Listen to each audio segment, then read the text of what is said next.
जय श्री सद्गुरु देवाय नमः। जय श्री गणपति देवाय नमः। ओम नमो भगवते वासुदेवाय नमः। श्रीमद् भागवत महापुराण पंचम स्कंद छठा अध्याय। ऋषभदेव जी का देह त्याग। राजा परीक्षित ने पूछा, भगवान, योग रूप वायु से प्रज्वलित हुई ज्ञान अग्नि से जिनके राग आदि कर्म बीज दिग्ध हो गए हैं, उन आत्मा राम मुनियों को देववश यदि स्वयं ही अणिमा आदि सिद्धियां प्राप्त हो जाएं, तो वे उनके राग द्वेष आदि कलेशों का कारण तो किसी प्रकार हो नहीं सकती। फिर भगवान ऋषभ ने उन्हें स्वीकार क्यों नहीं किया? श्री सुखदेव जी ने कहा, तुम्हारा कहना ठीक है, किंतु संसार में जैसे चालाक व्याध अपने पकड़े हुए मृग का विश्वास नहीं करते, उसी प्रकार बुद्धिमान लोग इस चंचल चित्त का भरोसा नहीं करते। ऐसा ही कहा भी है, इस चंचल चित्त से कभी मैत्री नहीं करनी चाहिए। इसमें विश्वास करने से ही मोहिनी रूप में फंसकर महादेव जी का चिरकाल का संचित तप क्षीण हो गया था।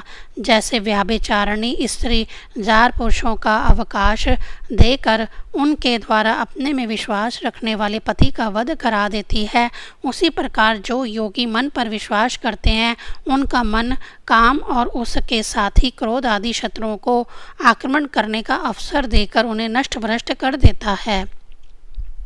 काम, क्रोध, मोह, मद, लोभ, मोह और भय आदि शत्रुओं का तथा कर्म बंधन का मूल तो यह मन ही है। इस पर कोई भी बुद्धिमान कैसे विश्वास कर सकता है?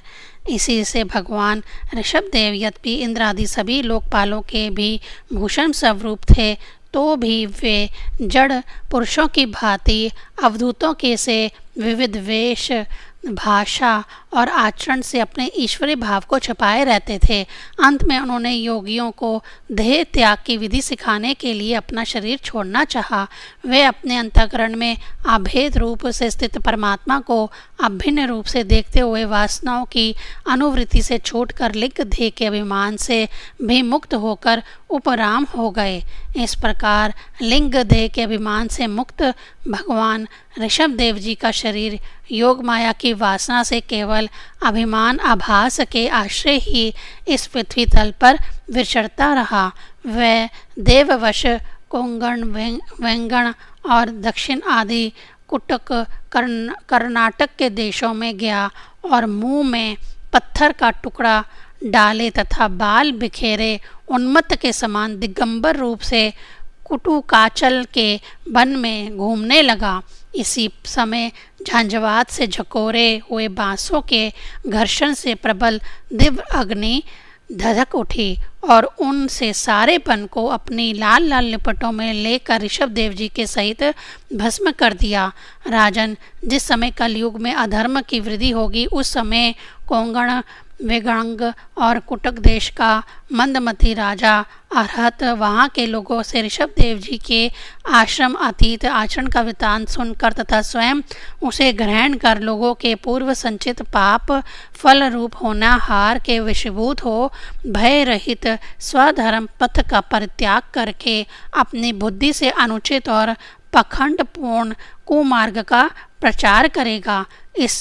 उससे कलयुग में देव माया से मोहित अनेकों अधम मनुष्य अपनी शास्त्र विहित सोच और आचार को छोड़ बैठेंगे। अधर्म बहुल कलयुग के प्रभाव से बुद्धिहीन हो जाने के कारण वह स्नान न करना, आचमन न करना, अशुद्ध रहना, केश निचवाना आदि ईश्वर का तिरस्कार करने वाले पखंड धर्मों को मनमाने ढंग से स्वीकार करेंगे और प्रायः वेद, ब्राह्मण एवं भगवान यज्ञ पुरुष की निंदा करने लगेंगे। वे अपनी इस नवीन अवैदिक स्वेच्छाकृत प्रवृत्तियों में अंध परंपरा में से विश्वास करके मतवाले रहने के कारण स्वयं ही घोर नरक में गिरेंगे। भगवान का यह अवतार रजोगुण से भरे हुए लोगों को मोक्ष मार्ग की शिक्षा देने के लिए ही हुआ था। इसके गुणों का वर्णन करते हुए लोग इन वाक्यों को कहा करते हैं, अहो, 7 समुद्रों वाली पृथ्वी के समस्त द्वीप और वर्षों में यह भारतवर्ष बड़ा ही पुण्य भूमि है, क्योंकि यहाँ के लोग श्री हरि के मंगलमय अवतार चरित्रों का गान करते हैं। अहो महाराज, प्रियव्रत का वंश बड़ा ही उज्ज्वल और सुयशपूर्ण है, जिसमें पुराण पुरुष श्री आदिनारायण ने ऋषभ अवतार लेकर मोक्ष की प्राप्ति कराने वाले पारमहंस्य धर्म का आचरण किया। अहो इन जन्म रहित भगवान ऋषभदेव के मार्ग पर कोई दूसरा योगी मन से भी कैसे चल सकता है, क्योंकि योगी लोग जिन योग सिद्धियों के लिए ललायित होकर निरंतर प्रयत्न करते रहते हैं, उन्हें इन्होंने अपने आप प्राप्त होने पर भी असत्य समझकर त्याग दिया था।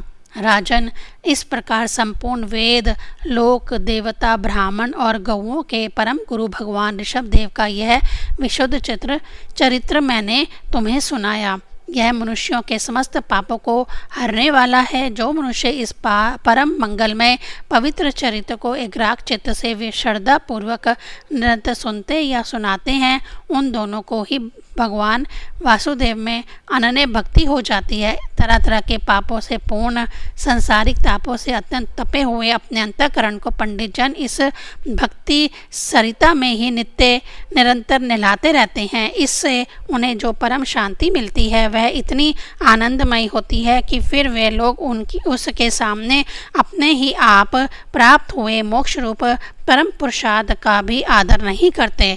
भगवान के निज जन हो जाने से ही उनके समस्त पुरुषार्थ सिद्ध हो जाते हैं।